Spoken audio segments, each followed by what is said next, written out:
Thank you, Chair.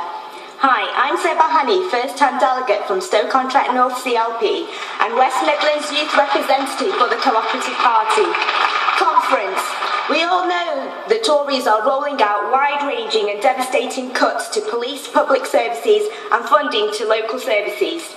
We've heard countless stories this week.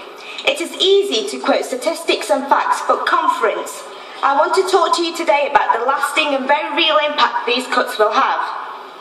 The changes to legal aid funding from April 2013 will have devastating effects on victims and survivors of domestic violence and abuse. Already 320 victims and survivors are turned away from domestic violence shelters, and many councils are already failing in their legal duty to rehouse these victims. But the situation will tragically get worse, not better. Survivors of domestic abuse in Stoke-on-Trent and across the country have managed to separate from their violent and abusive partners, then rely on legal aid funding to seek divorce, court orders and to fight for the custody of their children.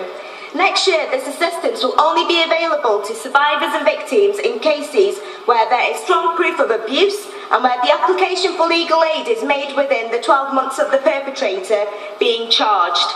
But Conference, we know domestic violence is a crime that is hidden, and in some cases, victims find it hard to prove. In cases where the victim or survivor does not meet the proposed strict criteria to access legal aid funds, they will have to self-fund or be self-represented. A person on a teacher's salary or a nurse's salary or a person relying on a constantly shrinking welfare benefit system may not be able to afford legal representation.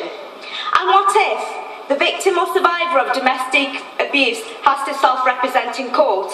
Well, we are already in a situation where the abusive partner is self-represented at court and is allowed to cross-examine and directly question the victim. Conference, I would like you all to pause. Take a second. Think about how this must feel for the lone, self-representing victim and survivor of the abuse. The pressure, the intimidation, the fear. This would be an extension of abuse. 5,000 responses were made during the consultation period last year. The majority of these responses did not support these proposed changes. These responses were from experts, solicitors and barristers, charities, representative bodies, members of the judiciary, experts and academics. The confusion around these changes is also adding to the concern and worry. Conference, this is yet again another attack on women, as most victims of this abuse are women, from a government with more millionaires than women. It is an attack on the poorest and the most vulnerable in our society, and we as the Labour Party must do everything we can to highlight the impact of these government changes. Thank you, Conference.